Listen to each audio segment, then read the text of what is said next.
Welcome back to Indianomics. We've been discussing the surging rally in the bond markets because of demonetization, and the question we're asking is, what's the future course of this rally? We were speaking with Badri Nivas of Citibank, Anant Narayan of Standard Chartered, Neeraj Gambhir of Nomura, and Pranjal Bhandari of HSBC. Pranjal, what will you watch out from the Reserve Bank statements? It will be the first official statement on growth and inflation. Well, of course, look out for what they have to say on growth, inflation, their forecasts, any thought on their targets and all of that.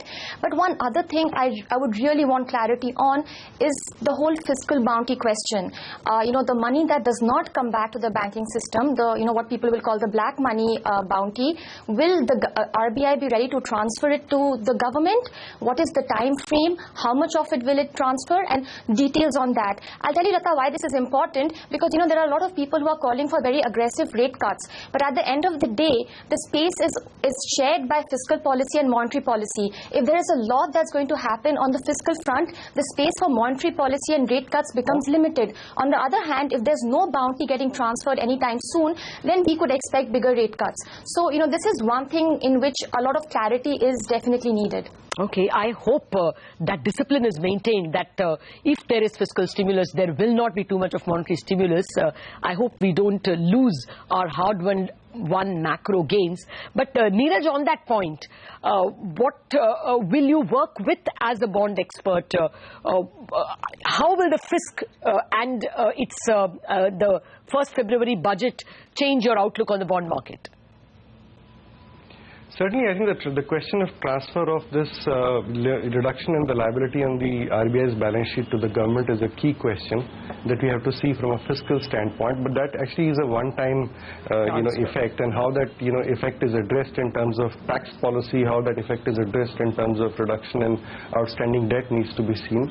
I think very importantly, from my standpoint, the fact that this is a monetary, event.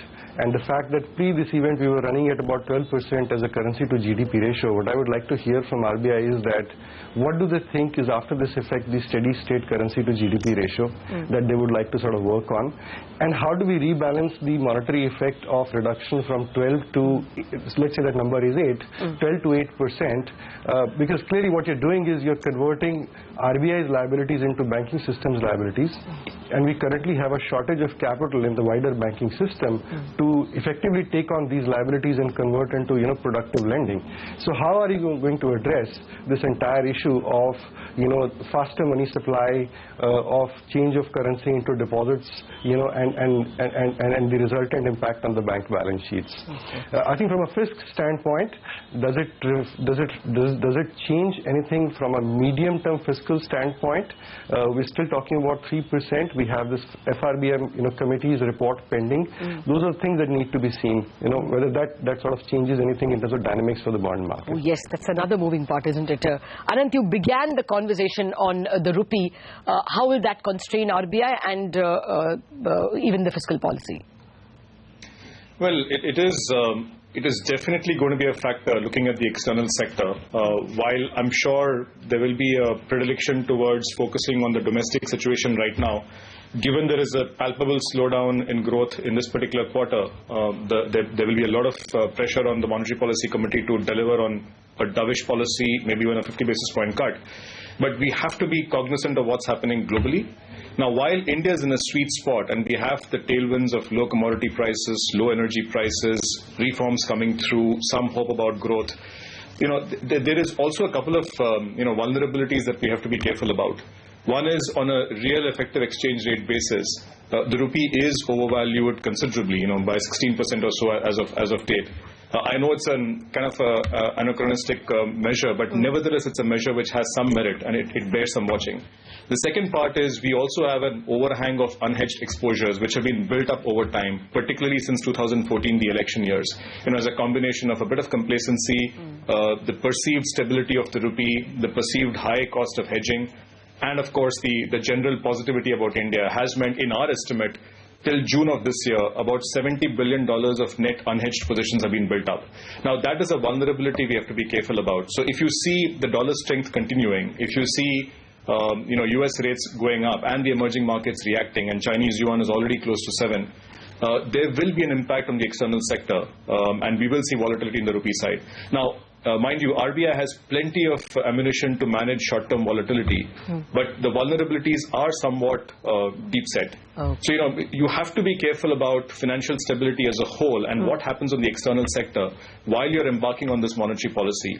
Steep rate cuts followed by lower, therefore, interest rate differentials can just trigger a bit of volatility on the rupee side, which has its own set of problems that it'll throw out. Fair point. We're running out of time. So, Badri, a twofold question for you. I thought that, the rupee would be the least of our worries. Can we lose that advantage pretty quickly, as Anand seems to suggest? And two, anything more that you would watch from the Reserve Bank?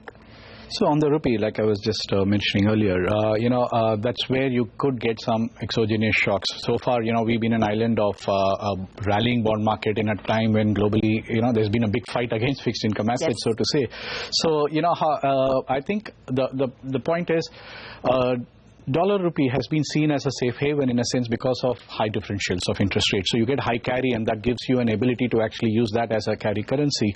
Now, as the rate differentials come narrower, you lose that advantage. The second important event I would want to watch out for is the OPEC meeting next week. If you do get an agreement, then that could, lead to certain, sharp move up in oil prices, and that at a time like this can actually accentuate some of the, or even if you were otherwise stable on a macro sense, it can suddenly become a little bit different. And global commodity prices like copper, aluminum are actually high by 30 to 50% in the last, few months actually. So there are positives clearly on the external front. We still don't, nowhere close to the fragile five kind of an environment of 2013. So we need to, put that into context. But with an overvalued currency and the fact that your interest rate differentials narrow, if the persistent dollar strength continues, then, you could see a sharper move. And that complicates, the policy making in terms of the rate cuts and so on. And in terms of what I would watch out for additionally from the RBI, I really think, their own growth forecasts are going to be important because, again, they're going to have a little bit of a challenge there. The sharper you say the growth could that itself become a little bit of a sentiment dampener. So you wouldn't want the RBI to actually concede very early on December 7th that there could be a sharper growth impact and so on. So that's where, I would be a little bit worried if they did a very large cut.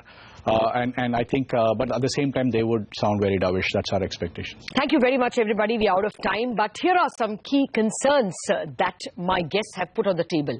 First, the 10-year bond rally should peak soon. Yields below 6% is getting unreal. Two, it may be dangerous for the Reserve Bank to cut too much too soon, especially because of the rupee. The narrowing of interest rate difference between dollar and rupee suddenly can make the rupee vulnerable. Three, while the rupee has been stable, with dollar strengthening and US bond yields rising, the rupee could get vulnerable. This will hurt because there are large unhedged dollar loan positions. Four, if the deposits stay on, the banks will have to be capitalized in a hurry, in a commensurate manner, if they have to use the deposits to lend.